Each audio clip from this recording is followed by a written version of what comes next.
And those things that you've said and those things that you've done, no one will know, only you. Only God. And you know. And you know the labyrinth that you went through. You know the agony and the pain and the suffering. You know the sins that you enjoyed, that you reveled in more than anybody else would know. You reveled in those sins and enjoyed to the full things that were disgusting and perverted. You enjoyed them. And you went in the labyrinth of life. Sometimes you were in agony, sometimes you were in tears, sometimes you were furious and angry, and you went on that journey. And all that time, just as that little girl is in a labyrinth, and the mother pursues that little girl, her daughter, and desires to grab her daughter and put her in her arms. So God has been doing that with you. He's been doing it with you. He's been pursuing you in the labyrinth of life. He's been pursuing you in the labyrinth of life. And he so much wants you to come and realize what he did for you. That he died on that cross and he gave his life for you so that your sin may be forgiven and that you may be cleaned and washed and the pain and the hurt and the worry and the concern and the failure and all these things. He wants to wash them clean and give you peace. That's what he wants for you. And sometimes he has to allow you to go down that labyrinth because you wouldn't listen. Just like the little girl, the mum tells the little girl, whatever you do, don't go down that labyrinth, my dear, because it's quite dangerous. There's potholes and there's manhunts and there's foxes and also don't go down that manhunt. And the little girl says, I'm going, and she goes. And God says, don't go that way. And when we go that way, there's our conscience that tells us, no, we shouldn't go. But sometimes we go down that rabbit trail, and we go down that rabbit trail, we go down that labyrinth because we're hurting inside. We're all screwed up and mixed up, and God knows that. God knows that. He knows that. He knows that. He knows that. He knows you're mixed up. He knows you're messed up. He knows you're screwed up. He knows people screwed you up. He knows that. Maybe some of you have been abused by your family, by your parents. Maybe some of you have been abused by your spouse. Maybe some of you have gone through, have experienced abuse in some way in your life. And that has screwed you up. And then you've gone down on your labyrinth of life trying to work out all the screwed up things that happened to you. And God knows that. God knows that. God isn't going to condemn you for it. God isn't going to put you down for it. God isn't going to smash your brains for it. When he knows that you've been in pain, he knows that you've been suffering, he knows that you've been screwed up, he knows that you've been trying to work it all out. You see, God. You see, God is a God of grace. And he's a God of restoration. And that's what he wants for you. He wants to bring restoration and grace for you, and he's got more blessings than you could ever dream. You say, oh, Jay, are you trying to honey soak me now? Are you trying to give me some honey soak? Are you trying to give me some opium so you just deaden me? Is that what you're trying to do? Or are you offering all this blessing, are you? I'm not offering you earthly blessing. I'm not offering you earthly blessing. I'm offering you spiritual blessing. I'm offering you an experience of God that is beyond this world. I'm offering you a peace that you cannot find in this world. I'm offering you a God who is alive and who has pursued you and will continue to pursue you until you find your hope in him.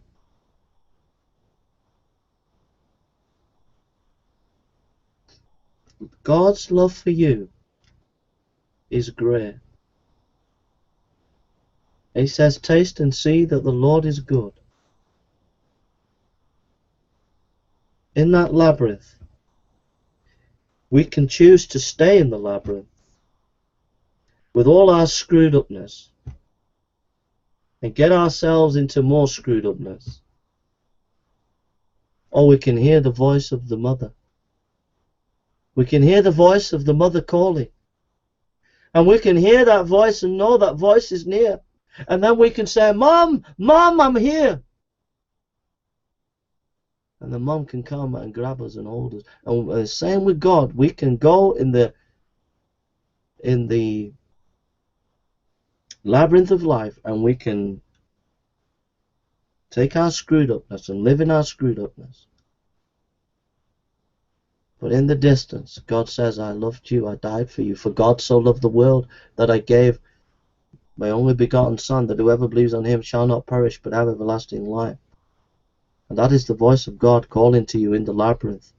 For God so loved the world that he gave his only begotten Son, that whoever believes on him shall not perish but have everlasting life. And the God is calling, God is saying, God is showing you, he is speaking his love to you as you hear those words. For God so loved the world that he gave his only begotten Son, that whoever believes on him shall not perish but have everlasting life. And the love of God, the voice of God is being said. And in your labyrinth, you can either just keep in your labyrinth with all your screwed upness, or you can hear that voice and say, I hear the call of God. I hear God.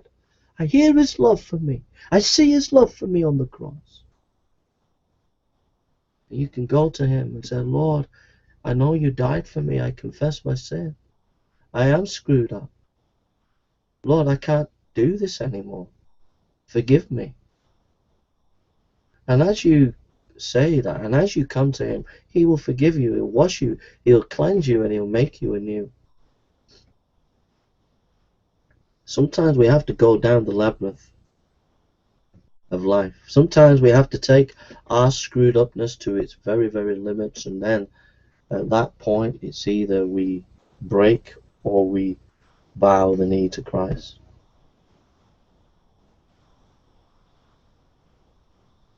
Some of you will go to the very, very edge of your screwed upness. You will go to the very edge of it. Some of you won't come back. Some of you will take it to the point where you will not cry out and see the love of God for you. And that is a tragedy. And I hope that you do not do that, but some of you will. Some of you will prefer to live in the labyrinth, to hold on to your screwed upness, and allow yourself to perish without the love of God. And if you do that, that is a tragedy beyond belief. But some of you will hear the call. You'll hear the love of God. And when you hear that love of God, come home. Just come home. Just come home.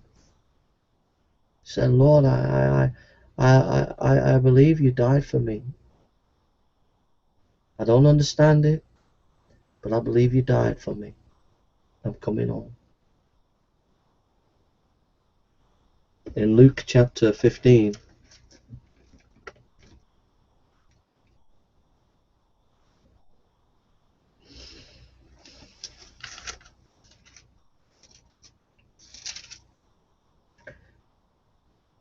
it says, and he spoke the parable, what man of you, having 100 sheep, if he lose one of them, does not leave the 99 in the wilderness and go after that which is lost until he find it?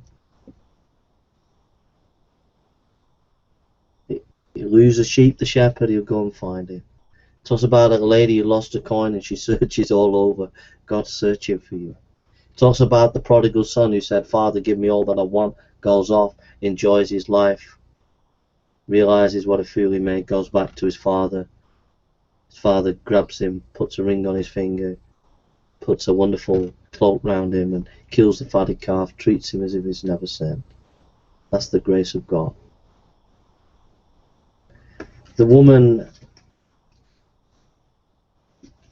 caught in adultery in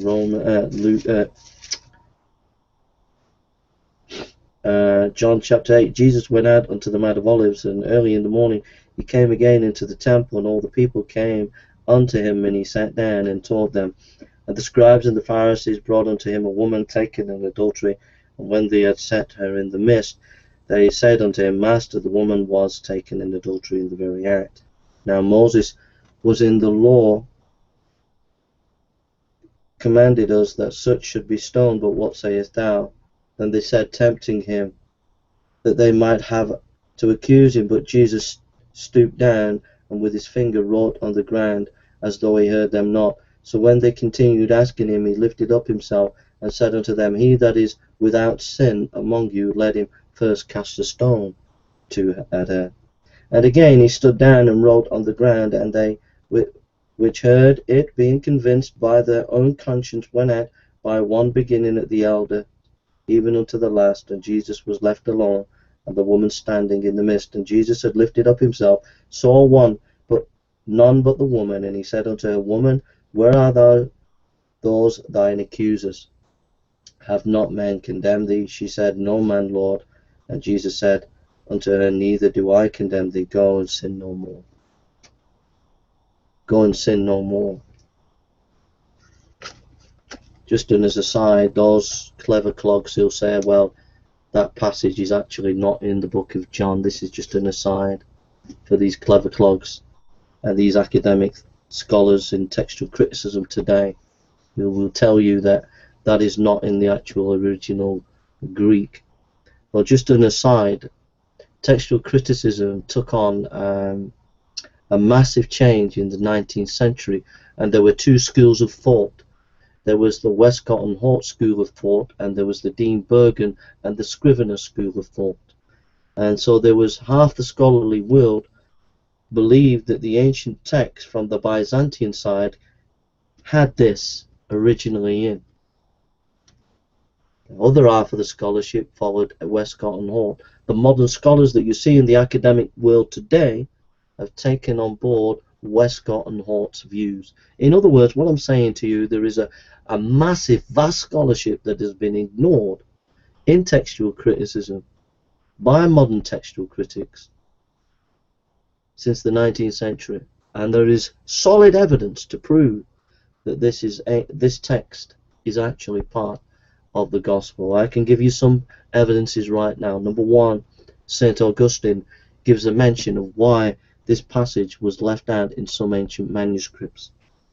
Number two, if you go and look at the early church fathers' quotations, that is in the 2nd century AD, they are quoting from this passage, which tells you that this passage was already in the original text. Okay, that's just a little textual criticism lesson. The point, my friend, is that Christ did not condemn this woman, but showed her the tender love of God. And that's all I want to say to you, is that you need to know the tender love of God today. He's not going to condemn you. He's not going to judge you. He's not going to put you down. He wants you to know his love and peace today. And he invites you to trust in him, to come and believe in him by faith. And as you believe in him and trust in him and confess your sins to him, he will forgive you.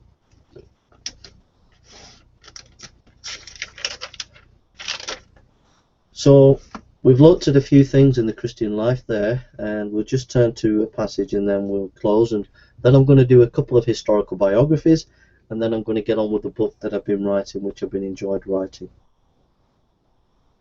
If you want to know some of the research that I've been doing for the book, if you look at the video Irenaeus and the Four Gospels, you'll see some of the work that I've been doing on the book on that video. If you turn to 1 John